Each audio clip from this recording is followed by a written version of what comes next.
Uniquely me is uniquely you.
Uniquely me is uniquely you. Welcome back to Uniquely Me, guys, and I am here with my good friend Dawn. Hi. How are you, honey? Amazing. You are looking wonderful. Well, thank you. The Lord has been good to me. It's as if you've not aged. I mean, Dawn, seriously, we go back. How far? It's too much to remember. I don't remember. Did I have Samuel? Samuel is 14. Samuel, I think, was about 1. Samuel, right. Yes, Samuel was 1. Yes. Samuel was 1 because my Samuel was a baby. So we go way back. Yes. And you have not changed. Not one bit. I walked into the room and I'm like, this girl has not aged. Again, a little weight. Not too much, because girl, you're looking fabulous. Thank you. But Dawn, I mean, many persons who knows you in this space know that you are the beauty girl. Yes. But I want them to first know, where's this beauty girl coming from? Because, you know, I thought that this beauty girl come from foreign, or she lives on the hilltop and that kind of thing. Oh, no. Oh, no. So I'm from Point Hill. So every time I do an interview, I share this and people are like, really? Yes, I am a country girl, born and raised country girl. Point Hill, St. Catherine, wash, cook, go gully for water, tie out goat, go cane bush, go coffee piece. Yes. Oh my Lord. Yes. Just when you said coffee piece, that's the only thing that me believe about Yeah, man. So Country. Tell us about life in the country for you. You know, I'm so happy for those days because I think that's where my foundation comes from. Just being able to be grateful. I don't think persons understand the impact of being grateful. And, you know, growing up in the country, I think that's what it does for me. So by the time I moved to Kingston and was able to now have TV, it was when I graduated high school. And that was 91. All right. My God. Don't laugh. True. You know, so that's when we know about kitchen inside the house and bathroom inside the house. We never had that. You know, I grew up in the country where kitchen outside, the zinc bathroom outside. When you come home late from school, you know, you're hopscotching with frog trying to jump on you, you're trying to bathe. So yes, that's my growing up, and I'm grateful for those moments because they've never left me. And this is why I can appreciate sitting outside under the tree and just hold a meds. I'm good with that. You know what I mean? I don't need a lot of money or anything to kind of bring this kind of peace. Is just being able to be in the moment and appreciating that. And I think that's what growing up in the country has done for me. You know, do you think, Dawn, and like I said, you and I are really going to be reasoning, do you think a lot of us, especially us women, we forget where we're coming from? I think society has forced people sometimes to forget where they're coming from because you're trying to keep up. You see Instagram? And everybody's cheekbone is like this. Yes. You know, and everybody's. So I think society, if you're not strong, if you're not a strong individual, and if you're not strong emotionally, you can become lost in trying to keep up, and thus you forget where you're coming from. Yeah. So we're gonna come back to this because you know I remember, and I really want to say this. I remember when you shared that you were a minister, and I said to myself, in the beauty business. Yeah. But we soon get there. In the country, many persons growing up in the country will probably want to, yes, they want to get out of the country. But makeup is not the thing. No. Right? Because you really don't get we don't have the... Church at the time didn't allow you to wear makeup, right? There you go. There you go. Right. And anything to do with color and that kind of thing. And I'll tell you the truth, Dawn, for a very long time, I struggled. When I got married, my ears were not pierced because we grew up, your hair shouldn't be pierced, our nails shouldn't be done. Painted, right. And I mean, you're here, and it was this kind of plain Dawn. And we're not saying anything wrong with plain Dawn, but it's just, Dawn. But it was just no pun intended. It was just a matter that we were raised thinking that if you stay as you are, then it's okay. And you're holy. And that's what makes you holy. Yes, that was the thing. If you swerve from that, you are defying, you're no longer Christian, you backslid. Right. But you got out of the country, you came to Kingston, and then you kind of migrated. How did that happen? Because honestly, I really didn't know you were from Jamaica. I get that a lot. So, let me tell you, and it's a true story. Growing up in the country, the house was on a little hill, okay? Yeah. And on the hill, there was a big stone in the yard. And I would sit on that stone at night. Yeah. And the lights in Kingston and Spanish Town would look like they're on the ground. Because Point Hill is so high. And I would beg God, take me to the lights. I would pray night after night. It was my ritual. I would go and I would just stare at the lights and I would say, that's where I want to be. Take me to the lights.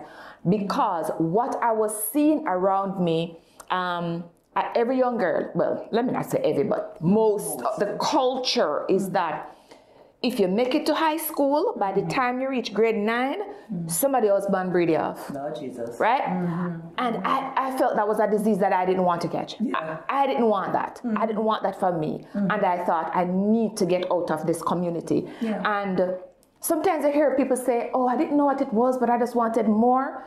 I did not know what it was, but I know that that was not all there was for me. Right. And so I wanted to get out. And God would so have it that one of my sister who was living in town got baptized. So I was already baptized. I was the first one in my family to get baptized. And then my sister got baptized and said she wanted us to come and live with her. And I thought, Papa Jesus, hear my prayer. So I went to Kingston and I moved to Whitehall Avenue. I didn't know Whitehall Avenue was ghetto until I leave Whitehall Avenue, okay? Right. I was in town. But you know what? My spirit was still so uneasy. This was not it. Yes, there was running water and I could bathe inside the house and I could cook inside the house and there was gas stove and those things meant so much to me, but I felt there was so much more. And you know, I was watching TV one day. Now we have TV and things, you know. I was watching TV one day, and that was when I first came across Oprah Winfrey. Yeah. And it was something to do with Essence Awards. I can't remember in details, but I just remember the word Essence, and I remember award. And I remember just glued in front of the TV, 16 years old. Yeah. I just graduated high school, and I remember saying, oh my God, I wonder what I need to do to win one of those awards. Where would I need to go? And I start longing to go to America, just longing. And I've always loved fashion. Yeah. So I was never the tight up, sexy up, not my thing. I love long, flowy. And so I would say whatever the lunch money me get and go Pablo's. And I would buy fabric and I would make my stuff. And so I thought maybe I could go away to study. And that was it. I started saying, all right, God, I want to go to America and I want to study fashion. And guess what, Simone? He made the way. Oh my God. Except when I got to America, I didn't study fashion. What happened? So the school I was supposed to go, got there, and then the person that was supposed to pay the school fee didn't come through, and I wasn't able to start. And so that was Florida, and I left Florida and went to New Jersey and enrolled in a college there and did my next favorite thing, which was education. And so I did an associate in early childhood education, and the journey started there. Yeah. So how because while you were there, you got the light skin, and it came in the form of makeup, but it came with the top brands. Yes. Tell us a little, how did that get started? And you know what?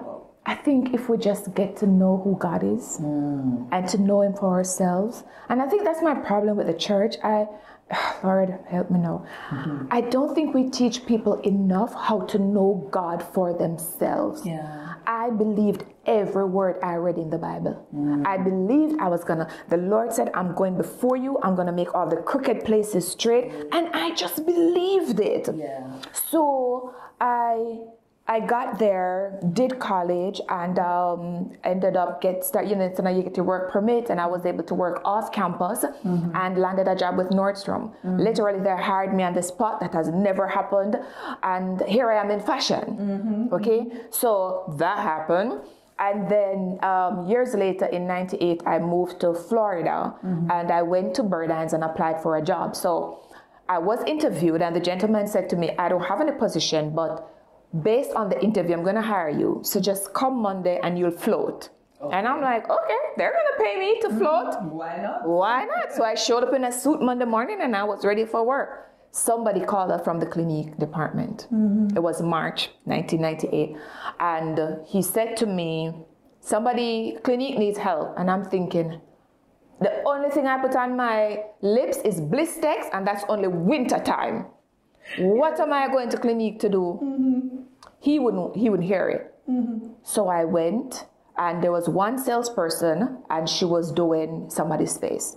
And this lady was a little oversized, and she sat like this in the chair. And the girl is doing her face, and every time the girl needs to put something on her face, she had to hold up her chin like this. And I stood and I'm watching the whole thing. And when she was finished, she handed the lady a mirror. And that lady, can I use this? Yeah. So the lady went like this, and she straightened her back, and she started fixing her hair, and she's looking, and then she smiled. And she says, I'll take it all. And I thought, okay, for the rest of my life, I want to do that. Wow. And it wasn't necessarily the makeup. It was being able to help a woman transform. It was being able to help a woman come into her own and understand her own beauty and raise her confidence.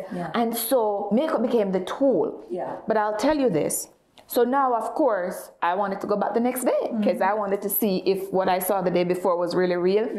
And they told me that you can't be on the floor without makeup a second day. So you're going to have to put some makeup on. So I begged the girl, please, just put on like a powder. I still don't like a lot of makeup, right?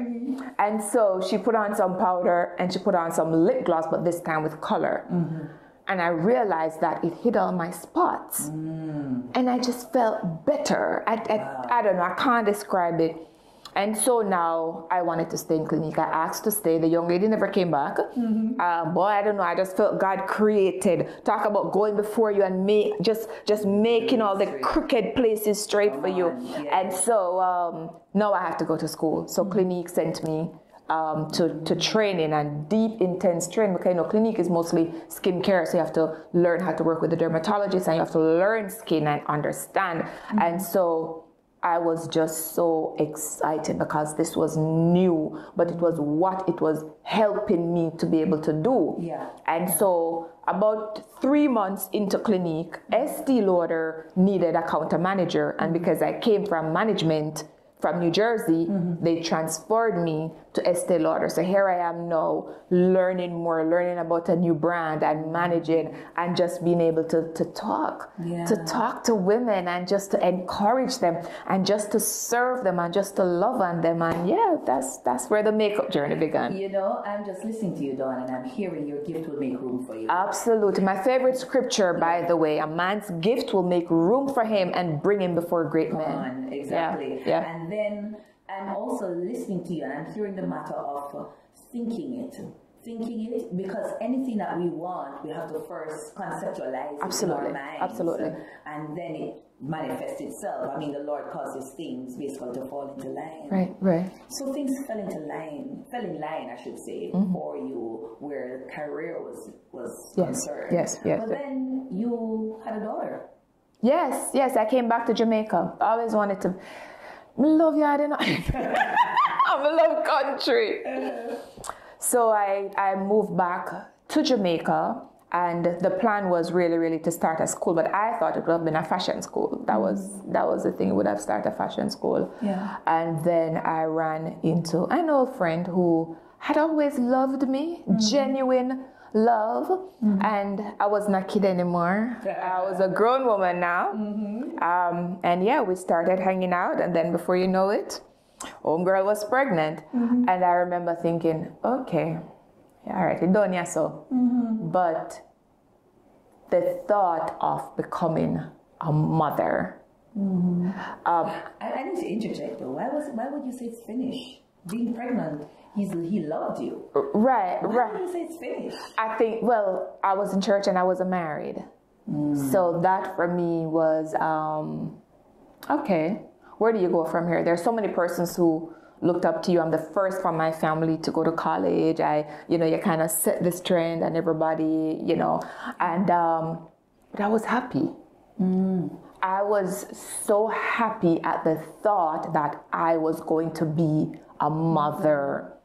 And, just this week, I was saying, when I came in here and I saw the lights and I saw the installation and everything, there was a sense of joy. And I was saying that this is the second time in my life I felt this joy. Yeah. And don't get me wrong, I love being pregnant with all my children, but when you first find out that you're going to be a mother, if it's something that you have always hoped for, like for me, I planned my life at 18, I'm going to be married, I'm going to have 5 boys, and you plan it all out, You were young. Yeah, so when 27 came, and 30 around the corner, and you hear everybody talking about 30, and it was like, it was a great moment for me. So I had my daughter, Anya Jade. Yeah, wow. And yeah, she's a wonderful little girl. She's an amazing artist. But I want us to talk a little bit, Dawn. I just want us to interject here and just talk to that young woman who, like you said, we find ourselves sometimes in some places and some spots. It's not really where we want to be as Christians. Right. And unfortunately, some have aborted the child. Right. Some have given up because they think that society has given up on them. But you chose to give up the relationship and keep the child. Yeah, I have the child, and I kind of wanted the relationship. At the time, I wasn't sure if the person was ready for what I was ready for, and I didn't think it would have been fair for him. Yeah. Still my very dear friend. I mean, has always been my best friend, my very dear friend today. But if I should speak to someone, again, this is why it's so important that we know God for ourselves. Simone, there's a reason when Jesus died on the cross, he said, "It is finished." Yeah. And I think we need to understand what that means, and the stories are in the Bible for a purpose. That's true. Right? And so when you look back at so many stories that are spoken about, why are they there? And they're to encourage us and to remind us of the love of God. And something I recognize is that I could never outsin God. And this is not consolation to, for anybody to live in sin. That's not what this is. Yeah. But it's to remind yourself that the Bible says a righteous man falls 7 times a day and get back up. And I've seen many persons don't get back up. Yeah. And the next thing, if God is really who he is, which I believe he is, Yeah. I believe he can stop certain things in our lives, but he allows certain things to happen. Yeah. And when they happen, what are you supposed to learn from that? Yeah. And I think that has always been my focus. When I get to places where I feel like, oh my God, I'm outside of the will of God, or I did something wrong, my thing was, okay, what am I supposed to learn from this experience? Wow. And so, guys, if you're listening, I think you've got the answer. Yeah. What should you be learning from that experience? Guys, welcome again to Uniquely Me with Simone Stewart. And we are talking to Dawn Petgrave. Dawn is sharing her life with us, guys. How she ended up overseas, a country girl, ended up foreign, and, you know, found herself for the first time joyfully pregnant. But then you came back home. Yeah. And I read something about you that you came back home. Well, let me first ask, when you came home, what did you come home to do? Let's start there. Lordy. Okay, the second time, no. The second time you come home. The second time I come home, no. Because I had, after I had my daughter, I later got married and then went back overseas for a brief period of time, but then I came home in 2009. And when I came home in 2009, nobody would hire me. I sent out so many resumes and I just wasn't getting any response. And one morning, my Samuel was a baby. My Samuel was a baby. And I remember I got up to feed Samuel at 3 o'clock and I just stayed up and prayed. And I was just my quiet time having my devotion. And I could almost, that was when, you know, Proverbs 18:16 came, a man's gift. And I'm like, but God, me no dance, me no sing, me no do none of them something there. So what exactly is gift? And you know, it's so funny because how we look at gifts. Yeah. Because we look at gifts to say, oh, you can either preach or you sing, and we don't look at all the other abilities that God has blessed us with. Yes. And so I could just I felt in my spirit, but you're a trained makeup artist and you're a teacher. So why don't you start something for yourself? And so I'm like, I've always wanted to start a school, so maybe it's supposed to be beauty school and not fashion school. And so I reached out, when daylight, you know, I reached out to a good friend of mine, Philip Johnson, Pastor Johnson, over there at Solid Base Group of Schools. And I asked him if he rent classroom. And if you know Pastor Johnson laughed at everything, right? And so he was laughing, and I was like, do not laugh at me, not right now. And he said, what do you need a classroom for? So I told him, and he said, well, why don't you come and look and see if you see one that you can use. And the only classroom that had a fan was a grade 1 classroom. So the little chairs them down there. So, you know, so that was the first thing. And so I set a date. I set a date for October. I think October 1st would have been like a Tuesday or something, but I set a date for October. All right. And I did the work. And I think this is where many persons go wrong. We feel that if God is going to give us something, He's not going to just drop it like manna from heaven. Well, guess what? You have to do work. You have to get up and you have to do the work. Yes. And so faith without works is death. So we need to get up and we need to do the work. So I walk Spanish Town, and I walk to every salon, every mall, and I hand out flyers that I printed on my computer myself. I stopped, I talked to persons, I told them I'm going to be starting some makeup classes and so forth. And then the day came, and one girl came, and remember me tell us I'm the backflip, because I'm happy me have school. Yes.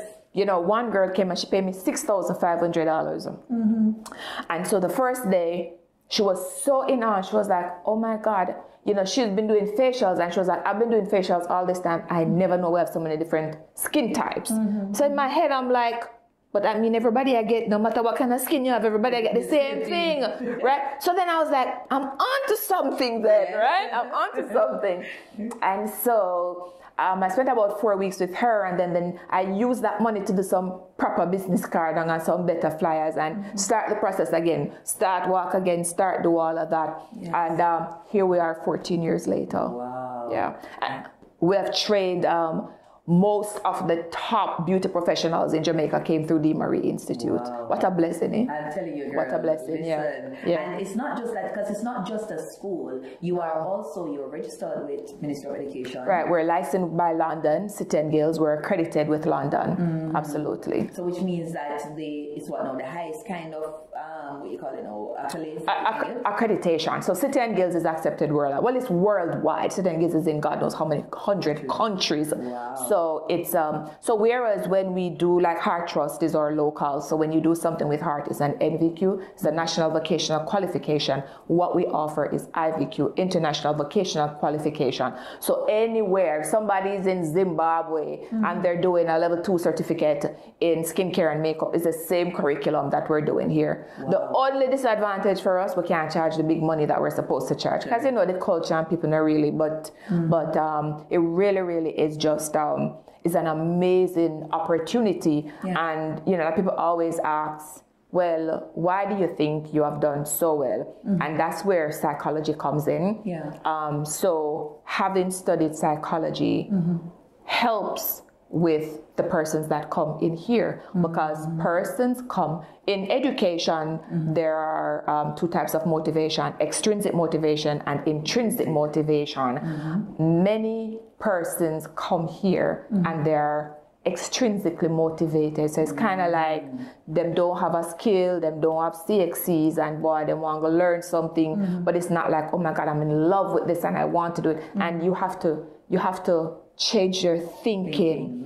You have to get them to understand the beauty industry and get them to understand their place in the beauty industry and help the whole man, you know. And that has been a blessing for me to be able to help so many people transform their lives. Absolutely. And uniquely me is uniquely you.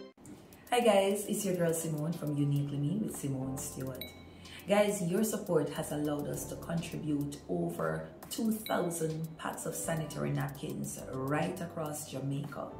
Now, this year, and I'm starting early from the end, as at now, I'm looking for depositors who will monthly contribute packs of sanitary napkins, self-care items such as roll-ons, lotion, shampoo, conditioner, anything that we can share with our boys and our girls.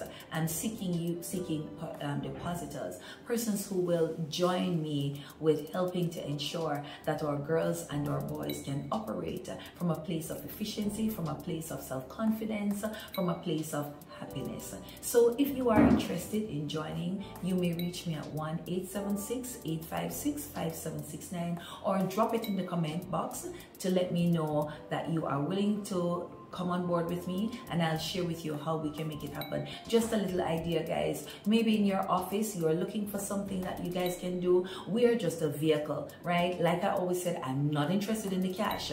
I just want these items. We'll package them and then we'll distribute them to various schools across Jamaica, children's homes and other places where there are girls and boys who are in need. So guys, thank you again for the support, and I look forward to you joining me on this.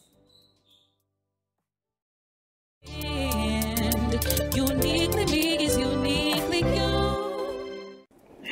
Well guys, you are hearing the conversation going on between myself and my good friend Dawn. So Dawn, there are many persons out there wondering, where can they find somewhere to get themselves qualified, certified, to do makeup and that kind of thing? Where can they find you? Let's start there. Yes, DeMarie Institute Limited, of course, and our new location is 14 to 16 West Avenue, and that's on the campus of Jamaica Theological Seminary. So come on out and check us out. The new studios are amazing. Well, guys, should we tell them that we're actually filming? Yes, we should. We are filming there, guys, and let me tell you, it's awesome. And also, guys, I mean, not because Dawn is my friend, I did a course with Dawn a couple of years ago, and I mean, I'm not a makeup artist, I'm a banker, but you know, actually, I really love the ambiance, the training, I mean, there's something about it, Dawn. Yes. Really and truly, what is it about when a woman puts herself together, Dawn? What is it? But it's not just a woman. It's when a person put themselves together. When you look good, you feel good, you become more productive. Even in my counseling sessions, there are times when I'll tell clients, you know, go get a massage, go get a manicure, because you know, these things just make you feel so much better about yourself. And when you feel good about yourself, trust me, life becomes magic. I keep telling persons I do my toes. Every month I go get my toes done. But there's something about when I do both my toes and my nails. No matter how rugged you feel, man. When I'm through done, I don't know. There's something about it. There's a pep in my step. My shoulders are up, and the girl is never get the ear done. I'm telling you, there's something about the psychology of it though is just absolutely amazing. You know, in when I used to be in the makeup classroom a lot, I don't teach anymore, but we have amazing teachers. And the blessing is that every single one of our teachers are past students. Oh, nice! Every one of our teachers trained in makeup, hairdressing, whatever area they're teaching, and trained teachers also. So that's absolutely amazing. But I would always tell them that every day you leave your house, you need to look the way you want to be treated and the way you want to be paid. Wow. No, Dawn, you have to say that again, Dawn. You have to look in the mirror and say that again. Seriously. Every day you leave your house, you need to look the way you want to be treated and the way you want to be paid. Big difference. Wow. Big difference. Guys, my shoulders just went up. Yeah, man. Like, seriously. Yeah, man. You see me? I want to be on TV. Hey. But it's true. You know, because Dawn, I keep saying to persons, people treat you how you carry yourself. You know that?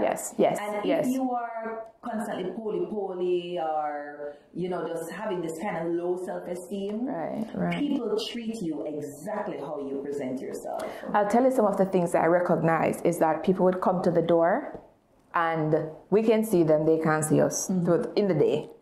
And you would see them, they look around and they start fix. The automatical start fix themselves up. And it's something that I've always admired. And I learned this at Nordstrom when I was a manager at Nordstrom.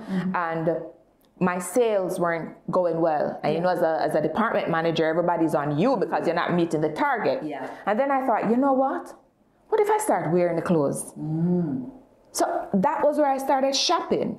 It was expensive and out of my budget, but I decided I was going to make every bonus, and my bonuses were supposed to shop. And guess what happened now? Because I was now wearing the clothes from the place, I felt more like my clients. So can you imagine you wearing one $10 outfit, working in a department that sells $300 suits. You're dealing with clients and then you look. And I thought, no, girl, everything changed after that. So it's from that time that I recognized that, you know what?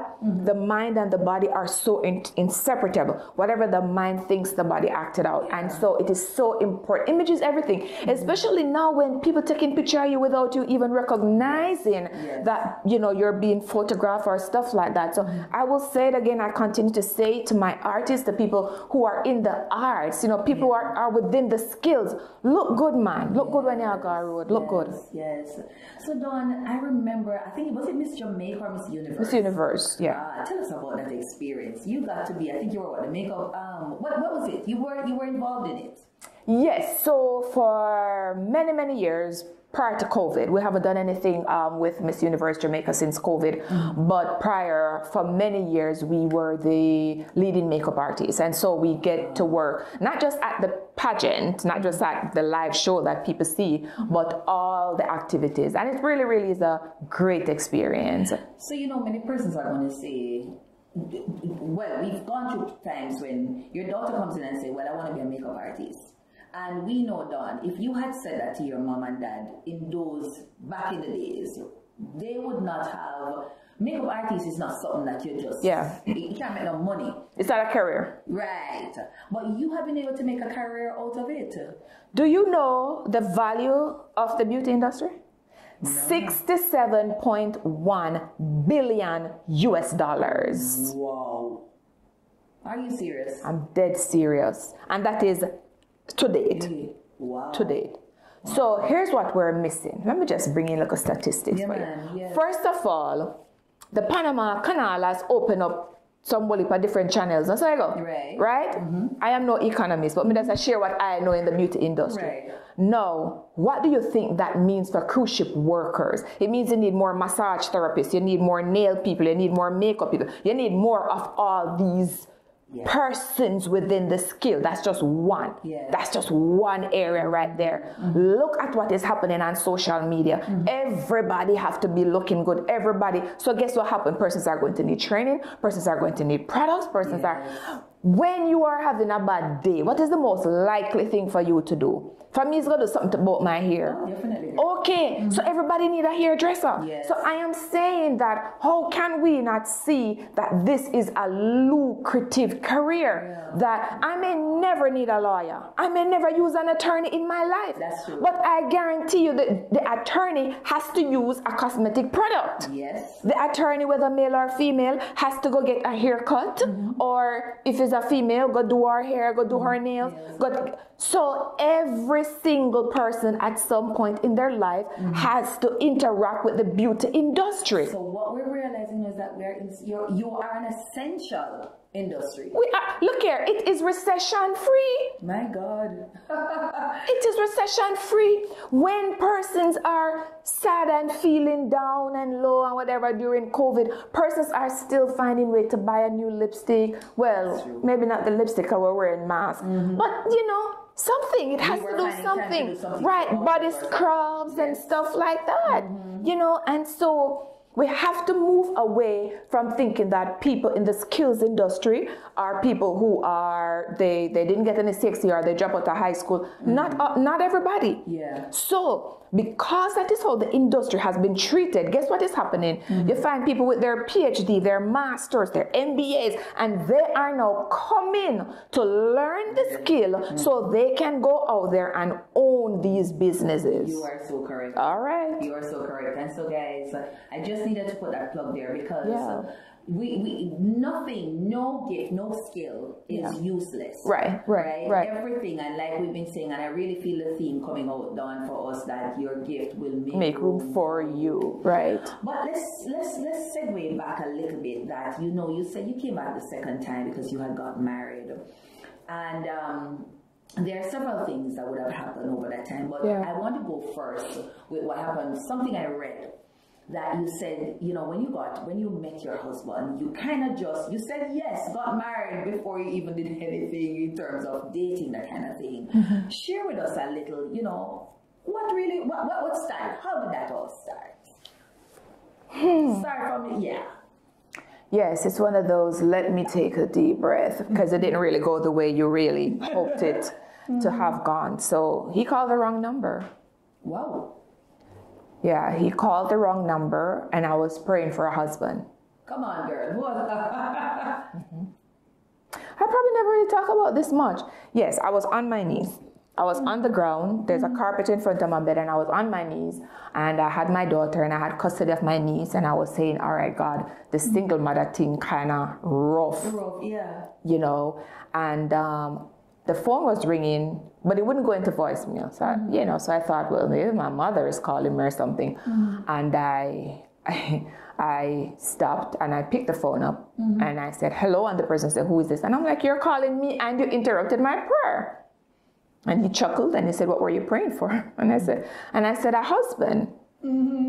So he chuckled some more and I'm ready. Can I hang up? No. And he goes, wait, are you serious? I said, yes. Are you Christian? And he said, yes. I don't remember what else he said, but I said, I'm hanging up now. And I think about a week or so, the same person called back and he goes, hi, it's the guy on the phone. So for a month, he was the guy on the phone.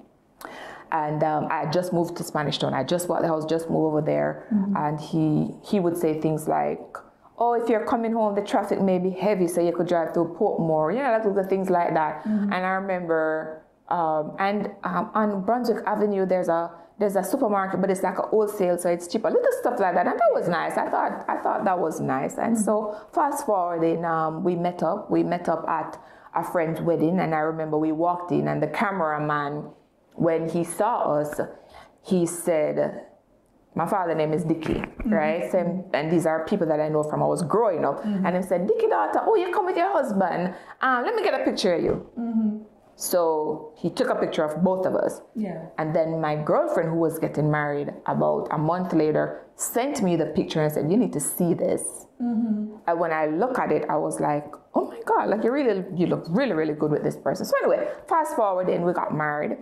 It was very hard. I mean, just I wasn't good enough. The parents didn't think I was wife material. And it was just a terrible time. But at the same time, he loves me. You know what I mean? Yeah. He loves me. I love him. We want to be married. And so that was going to be that. And he was in church and I was in church. And that would have made life a little bit easier. But it didn't quite go that way. Yeah, because I mean, like I said. And then you go back and ask God, all right, God, talk to me about a call, yeah. Wrong call. Yes, man. Go, tell me what happened. When did you ask God this? Was it when you were in the hospital? Because as I said, I saw an article where you said, it was after this, whatever happened between you guys, and you ended up in the hospital, and when you got home, you said, no more of this. Yeah. So, no, the hospital, the date to be exact was the 29th of January 2017. Yeah. I remember like it was yesterday. I was having just pain in my leg, and I went to Andrews. I drove myself to Andrews Hospital, and I just kind of felt like I was going to die. It was weird. I was alone. My niece was with me at the time, so she kept the kids and I drove to the hospital. And the doctor said to me, I'm going to sign you up for psychiatric evaluation. And I said to her, please don't do that. If I see a counselor, would that be okay? Because now she's telling me there's no pain. There's no pain. And you have been, there's no pain. And I might have gone to the hospital about 3 other times, within the last 3 months or so. Yeah. So she didn't write it on my file. And I promised her that I was going to see a counselor. Right. So I went home that night and I went to my dresser. And I'm looking at the girl in the mirror. Yeah. I didn't recognize her. Wow. I didn't recognize her. And I started saying to her, I'm so sorry. I'm so sorry. And I went to see a counselor the next day. Yeah. And I started talking. And I shared with my counselor, but I still didn't start telling my family all that I was going through. Yeah. And it wasn't until I filed for a divorce that I filed for the divorce, then I told my family. I remember one of my sisters was in Germany at the time, and she bought the book on Amazon, and she called me, and I broke her heart.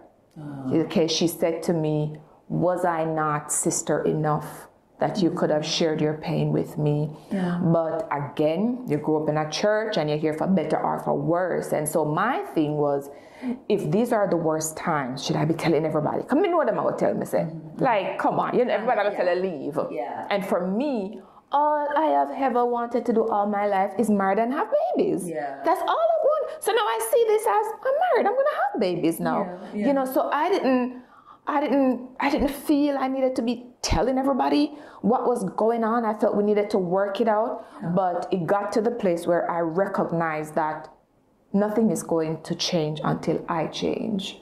Yeah. And that's what I did. You know, it's funny because I'm sure a person's watching this, Dawn, and Uniquely Me has gone viral, so Right. you never know.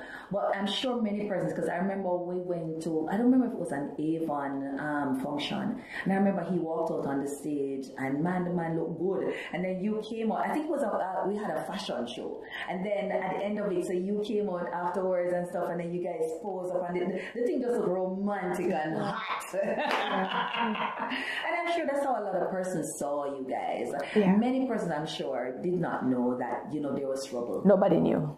Yeah. How were you able to keep it covered while you were hurting? And I don't know if it's covered. I don't know if it was. I don't feel I was covering up anything. I think I was just being wife, and I thought my job was to protect the sanctity of our family, and that's what you do as a woman, you know. Everybody was frightened when I finally say, look, yeah, I filed for a divorce. And that's when, as a matter of fact, though I filed for the divorce, it wasn't until I spoke at a woman's conference and that was 2018, that I spoke at this woman's conference. And Simone, you know me, when I teach slides, videos, everything nice, and I watch these women and I'm looking at their faces, and all I could see was so much pain. And it's almost like the Lord said to me, so you're really going to stand up there and smile and go to your fancy slide and don't let them know that you are hurting too? Come on. And I closed the computer and I said, you know, is it okay if I just talk to you today? Come on. I remember it was 100 women. And I said to them, I filed for a divorce. And you could hear The room go, and I start sharing. I remember saying, you know, I couldn't go through one more affair. I couldn't deal with forgiving another affair. Yeah. And I just started sharing some of the stuff that I was going through. And it, right now I'm talking to you and I could almost feel the feeling that was in the atmosphere. I spoke for about half an hour. So when I was finished, a lady put up her hand and she said, can I say something? And I thought, sure. So I gave her the mic. I kid you not. The mic went straight around the room. Every woman, for about 3, maybe 4 hours, because lunch was supposed to be 12 o'clock, and at 4 o'clock, the mic was still going around. And I recognized what happened is I broke the silence for so many women who were silent. And because I spoke, everybody felt a sense of freedom to talk. But you know what hurt the most? We were all women in church hurting. Oh my God. Dawn, I could almost tell you that that's the theme of Uniquely Me. Yeah. Why do we allow ourselves to keep hurting? I don't know if it's so much we allow ourselves. I think society. I think society say, don't talk about it. You know, things are not going well, don't talk about it. You know, even now, I will have clients in my counseling sessions who they're going through domestic violence, and pastors will tell them, go home to your husband. And I hope there are some pastors listening right now, because we really need to start doing better. People are hurting and people are dying. And the next time you tell a victim of domestic violence to go home to her husband, she's going to die. And you're going to do the funeral. My God. So we have to get to the place where we're understanding as a church how to help the people who need help. Who do I call? What do I do? What does the law say that I need to do?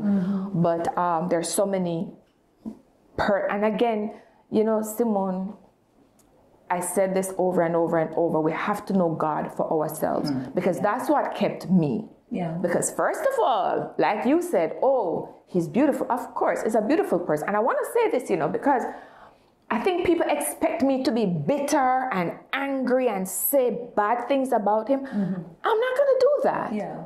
I'm not going to, because that's going to solve nothing. Right. Absolutely nothing. God has taught me how to forgive. Right. And especially being a psychologist, I know that unforgiveness is only going to cause disease in my body. Yeah. It's not going to solve anything. And so the first thing I knew I needed to do was to forgive. But I also have to become very strong emotionally, because now you have to deal with the yap. Yeah. So for persons who saw me in the beauty industry and never got to know me, they saw me as hype, and that's why her husband left, or she this and that, and nobody took the time out to find out what was really happening. So because I wasn't talking, obviously, and then he had migrated, persons figure, oh, she and him leave and whatever. So when I said I had to become stronger, I became stronger because I was willing to take the beatings without fighting back. Because that was not, what you think about me right now doesn't matter.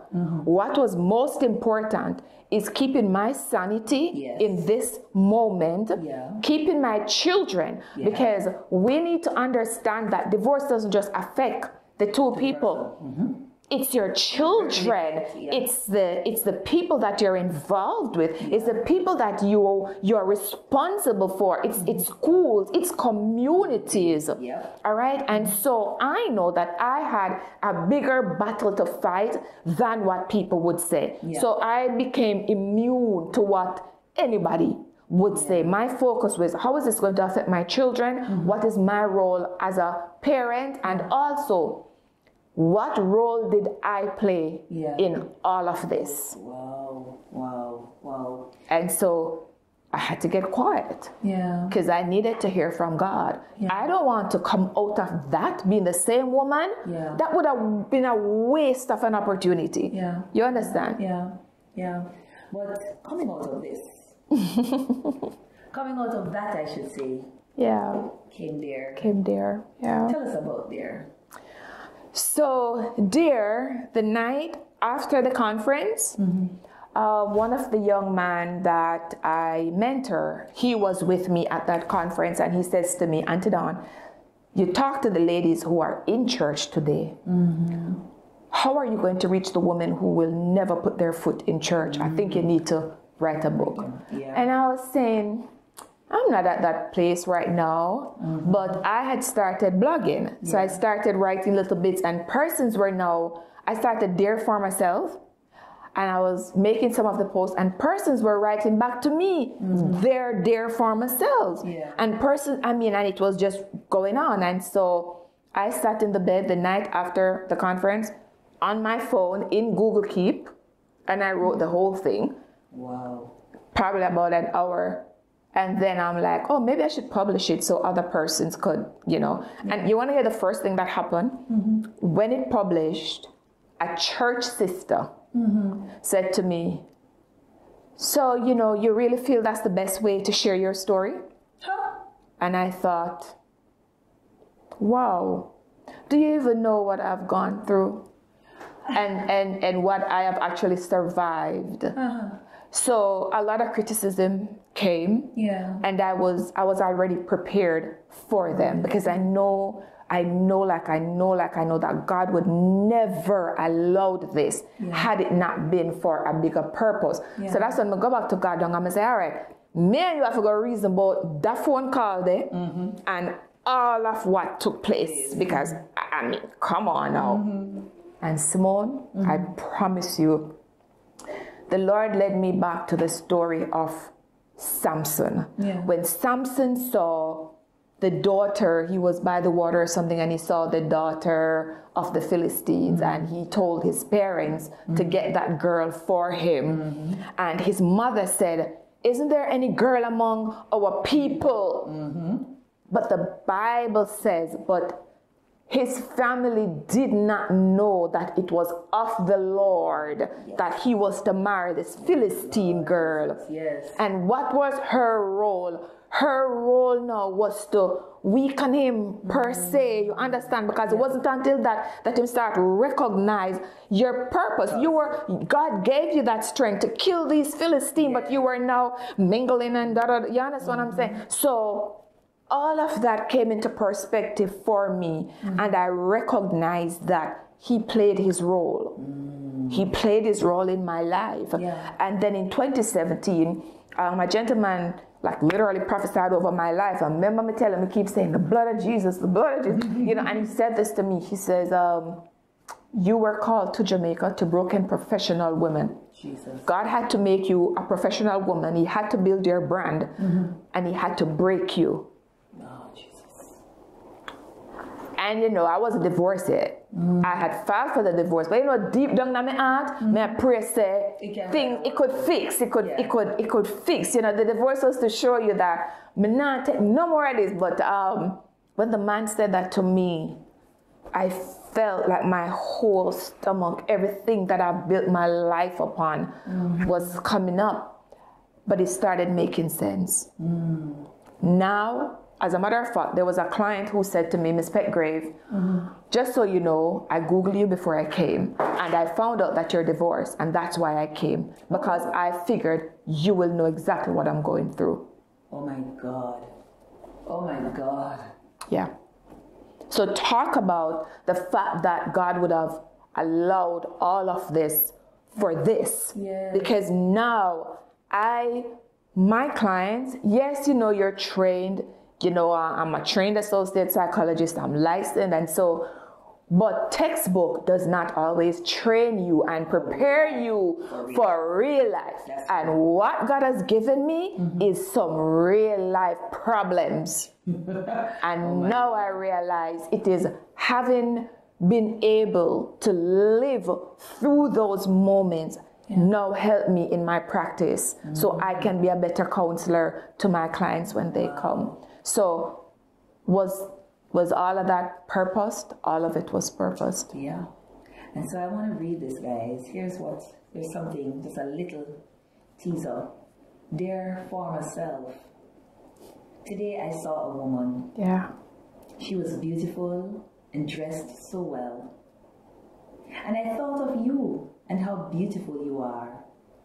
Through all the pain, though it broke you, you remained so beautiful, and I'm proud of you. Yeah. Dawn, I tell you, I read a few of the stuff in here. And guys, the thing is, when she does that, she leaves you with journal spaces. Right, to write your own. And so it triggers something. Yeah. Because the thing about it, Dawn, like you said, there's so many voices around.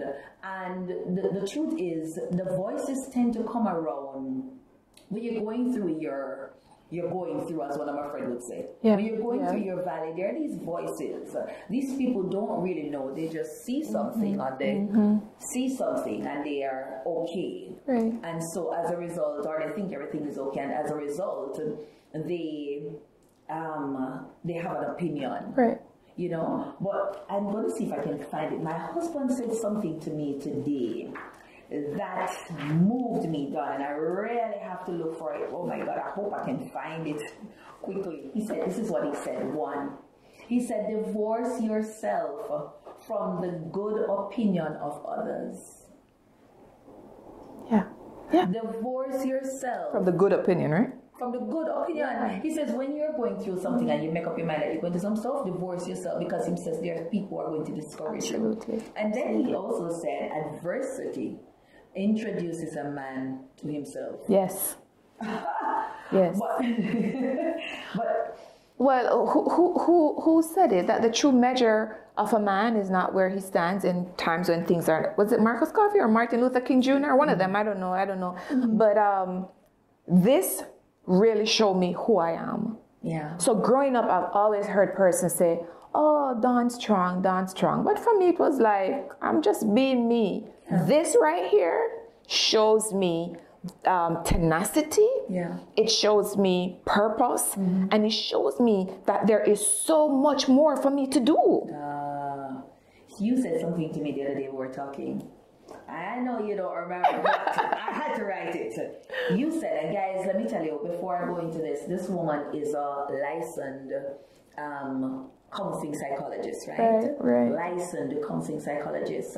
And before I read this, Dawn, you know, earlier on this year, prior to this year, I thought it was a waste of time. You need no counselor. You work out it in yourself. Yeah. But then I realized that, Dawn, there's some of us, we're going through some stuff and we really need an avenue. Yes. We need to talk about what's happening with us. We need to find a space that we can be literally naked and not ashamed. Right. Because we're carrying these burdens, we're carrying these loads, and we're afraid to talk. And so, guys, this woman is she's not just any ordinary woman sitting right here. God. So here's a dynamite you dropped on me. You said it about you. You said, I am ready. I am not afraid anymore to be successful and to use my voice. That's what you said to me. I'm not afraid anymore. I'm ready to use my voice and to be successful. Dawn, and then you said the things that made you afraid, you're no longer afraid of them. Yeah. How do you I don't even know if I should speak to a woman. Yeah. Speak to me, as a matter. Speak to me, because girl. So that right there is powerful. Like I'm like, okay, but it says so. Yes. But Simone, you have to be okay with understanding that God has called you to be amazing, and you have to be okay with being unapologetically amazing. Yeah. That was very hard for me because I don't want them to think me a show off. I don't want them to think me bossy. And so I keep dimming my light so everybody else around me could feel good. Good, yes. Yes. And I feel like, I remember one time saying that I feel like I'm in the middle of a room and I'm screaming and nobody's hearing me. I might have written about that in here. Yeah. And I didn't want that. So when COVID hit, so check this out. So now I'm going through this and so many things, oh my God, so many things were happening. Yeah. My children, and it was just one hit after that. And of course, there's so many things that I can't even talk about publicly because still the father of my children, you know, anything I say can later on impact my children. I would never do that. Right. But I'm going through this and I am just trying to survive and trying to keep my children alive, mentally alive. Yeah. And then the divorce was final November 2019. And so January came and I thought, all right, let me try to bounce back from all the finances, from all, you're broke and so many things happening. And then COVID came. Yeah. And government say you have to close the school. Oh, Jesus. And that was the only income. Minano was man, I'm not a man. I'm have the tree with me. And I'm trying to figure out my way. Yeah. And I got quiet. I said, God, every time I hear you or you read in the Bible that he was talking to somebody, you hear them say, and Moses was alone, or this was alone, or it was quiet, or Jesus went to be alone. So I said, all right, watch me now. I logged out of all my social media. Yeah. Didn't close them, just logged out. Yeah. Came off WhatsApp. Yeah. And I said, here I am. You want the wall of me? Here I am. Yeah. And so my devotion is usually, anybody know me? No, say, me up 5 o'clock in the morning. Between 5 o'clock and 6 o'clock, I'm locking at the word. It started at 3. Wow. At 3 o'clock. And I'm like, all right, what may I talk about from 3 o'clock in the morning until 6 o'clock? But let me tell you something. It was just so amazing just to, you hear people talk about intuition. Yeah. Intuition is like God speaking to you. Prayer is you talking to God. Intuition is God himself speaking to you. Yeah. And so, so many things were now just dropping into my spirit. First of all, your future is not tied to what you lost. Come on. Oh my God. So I had to digest that because I keep looking back at everything I have lost during this marriage, everything I've lost. And then I'm like, so what do I have? And then I start to remember, I think it was Elijah asking the widow, what do you have left? And she said she have like an oil. And I'm like, all right, girl, what you got left? And I'm like, well, the school lab, but I still have the whole heap of degree, them 1 ton load of degree. So I said, okay. I started pull up my degrees them now. And then I looked at my master's in counseling psychology and I was like, well, you've been helping people, but you haven't been practicing, you know. So I said, well, I don't want to do nothing. What do I need? And so I started researching, calling around. So look at this. Between 2020 and now, I was able to join Jamaica Psychological Society, Jam Psych. And from then I'm like, all right, let me try and get my license. The license, in addition to your degree and everything else that you needed 2,500 supervised counseling hours. And I'm thinking, oh Lord, how are we going to do this now? And so I'm going to church and, you know, you hear them saying, oh, we need to get involved and you need to do this and you need to do that. And then my bishop said something and I was like, wait a minute. You know, so then could I use a counseling for the people that will come off of the street? And so I was in devotion one morning and clear as day again. I get mad with God, you know, because I'm now reading the life of Samson again. And I'm like, all right, not Samson, Solomon, right? And I'm saying, Solomon rich. I cannot fathom that in my head, God. So tell me what you're trying to tell me. And he said, he built my tabernacle first. And I'm like, okay. So I went on this journey. All right, maybe we need to start one counseling center for the church. And so Real Life TV, Kiki, my friend Kiki, I called Kiki. As a matter of fact, Kiki called me. Same time, and she says, Donnie, what do you want Jamaica to know about you this year? And I'm like, Kiki, right now I'm in the hibernation. I'm going to talk. And she said, Donnie, what do you want Jamaica to know about you? And she said, from the day I walk in your office and I see all those degrees, I keep telling you counseling. And I'm like, well, you know that. And so with her help, I was able to, and some other help, I was able to start the counseling center at my church, well furnished, nice, uppity, nice. So we're able to do that. And now that that was done, I was able to now start getting in the hours and then the license and God allied me with Dr. Barnett, who sits on the board at Jam Psych, and she was able to now supervise some of my hours.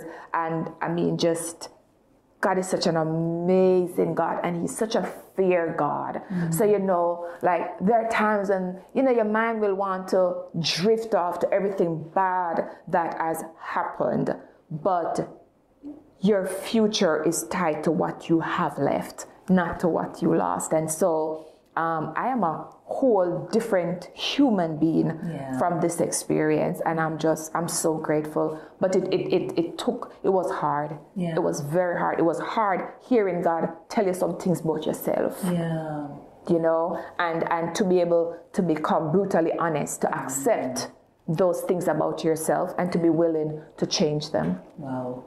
Dawn,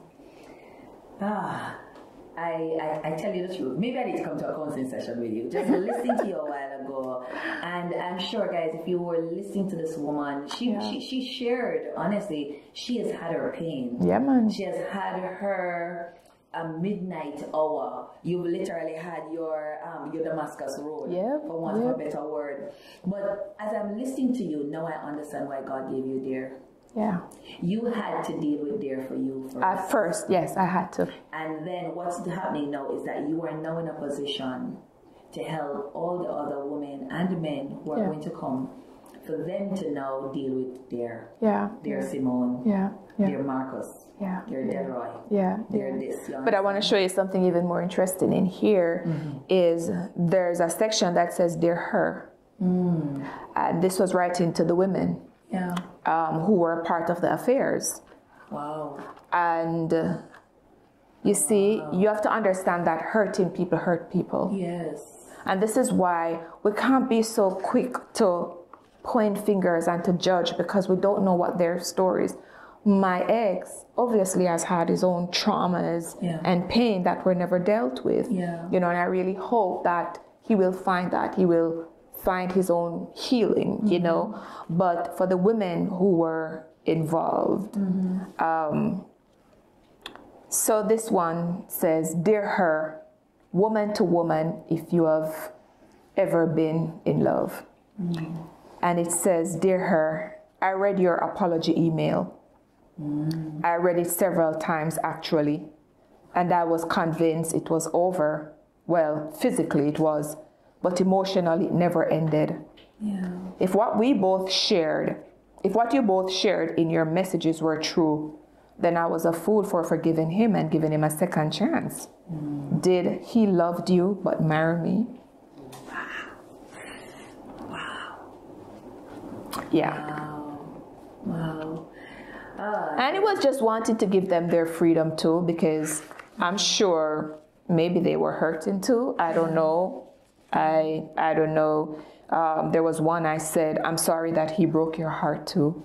Yeah. You know, it's hurting people hurt people. Yeah. And I hope that the men out there, and well, men don't talk. Yeah. And I think this is why so many men end up doing things that will cause pain to women, because they were socialized that man not to talk. But we need to understand that, you know, men need accountability partners in their lives. Men need men that they can go to who are not going to judge them, and so that they can get the help that they need, you know. But if you're hurt out there and you're hurting, talk with someone. And you know, a man will never understand the pain that a woman goes through. Right? We are emotional beings. That's how we are strung up. And I think sometimes we ignore the fact that if we don't treat this woman's emotion well, we're never going to treat her well. You know. Wow, that's deep, Dawn. Very deep. Yeah. Deep. I think, well, let's see, Uniquely Me Conference 2023. We need to deal with some women issues, and girl, putting you on standby from now. Absolutely. But Dawn, I want to say thank you for allowing me to be here and for sharing so candidly, so authentically, so just bearing your soul. And the reality of the matter is that I keep saying that when we bare our souls on this channel, we're representing many other women who may never get a chance to come on my platform, but we're going to be healing them in their bedroom. Absolutely. We're healing them in their bathroom. We're healing them while they're sitting at their desk, listening to your story. And so many, I mean, there's the stories of infidelity and stuff. It's so real, Dawn. So really in the church, I think that's what hurts me the most. That's what hurts me the most, because we're not dealing with these issues. You know, molestation, rape, all these things in the church. And I think that's why it hurts the most, because many women are silenced. Yes. And so they are suffering in silence as they are silenced. My God. Wow. That's deep. Well, we don't want to start another one. We're going to do a conference. Dawn, I mean, persons can find you. I know you do speaking. You're a motivational speaker. You're a counselor. Of course, there's a school.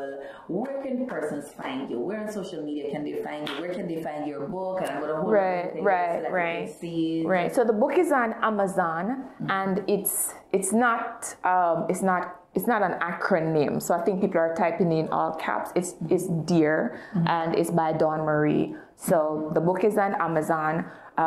My personal page is officialdawnmarie.com. That's my, and there's a lot of blogs and good stuff we write about, so check that out. And then, of course, D. Marie Institute, Instagram. Follow us, send us a message, and even just stop by and see us. Yeah. Guys, I think you should. The space is awesome. Well, once again, Dawn, thank you so much again for talking with us, being on the platform. It's so wonderful to have you, girl. Yes. I found where I come from. Good old Avon. You know, oh, boy. We never talk about Avon. I know. It's Avon. Come back to the Caribbean today. I'm signing up. So, Avon, if you're hearing me, I'm ready to sign up. Yeah. Indeed. So, ladies and gentlemen, you've heard it. Another episode of Uniquely Me with Simone Stewart. I mean, guys, the stories, one woman representing so many others, and we are saying to you, you do not need to suffer in silence. No, You may have been silenced, but you don't have to suffer in silence. There is help. And so here's one woman making a difference. She's not just licensed. She has her office, nice, comfortable space. You can come and you can be real. If the space is too claustrophobic for you, she has nice outdoors, big trees you can sit under. When I tell you the environment is wonderful, it is. And when she's done with all of that talking with you, she'll just put some makeup on and make you all set and ready. So guys, please let me know in the comments below, how did you see today's interview? Were you touched? You know, do you know a woman that's suffering in the church in particular? Are you of the opinion too that there are many of our women in church suffering and there is literally no one hearing them? Or is it that we choose to turn a blind eye? I'd love to hear your comment. So until next time, do make sure you're subscribed, hit that notification bell, make sure you're commenting, liking, sharing, whatever it is that you do. Just make sure you're doing it. So until next week, guys, take care. Bye-bye. And uniquely me is uniquely you. Hi guys, I thought I would share with you, for those of you looking for a Christmas gift or a New Year gift or a birthday gift, for that woman, that strong woman in your life, to offer the Uniquely Me Planner. Now, what can you find in the Uniquely Me Planner? You can find pages to write for each month. You have pages to write your goals, and we set it up so that those goals are SMART, right? As you know, your goals need to be SMART. So we have the specific, the measurable, the attainable, the relevant, and we put them in blocks so that you are able to fill them in accordingly. Also, you will find a daily to-do list, as well as for each day, if you need to put your calendar, what your calendar items will be, you have that as well. There's also a habit tracker, guys, or as well as a quote. There is a list for you to put what are your list of priorities in terms of things to be done. And of course, guys, we have pages and pages of that. We give you blank pages as well. So this is also, it is your diary, it's your planner, it's your time management tool is what I would call it. I want to encourage women who are creatives, women who are executives out there as well. You are trying to find a way to be productive. Here is your tool. And so guys, it's on Amazon. Just put in Uniquely Me Planner, or you can put in Simone Stewart and grab a copy of my Uniquely Me Planner. Guys, remember, Uniquely Me is uniquely you. Get your copy today. And uniquely me is uniquely you.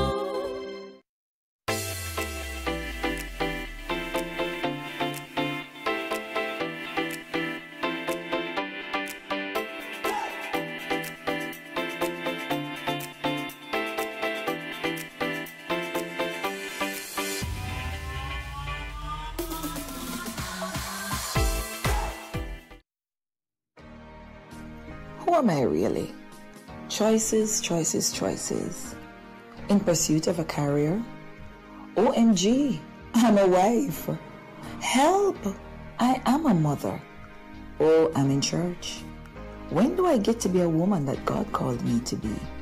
Uniquely Me covers the acrobatic endeavors of every woman to balance the responsibilities of being a mother, a wife, a professional, a church leader, a friend, yet still maintain her identity.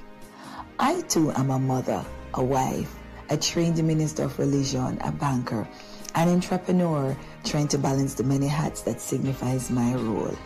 My book will help motivate and empower every woman who is really unique in her own way. Grab your copy today on Amazon, because Uniquely Me is uniquely you. Thank you for tuning in to Uniquely Me with Simone Stewart. Remember, Uniquely Me is uniquely you.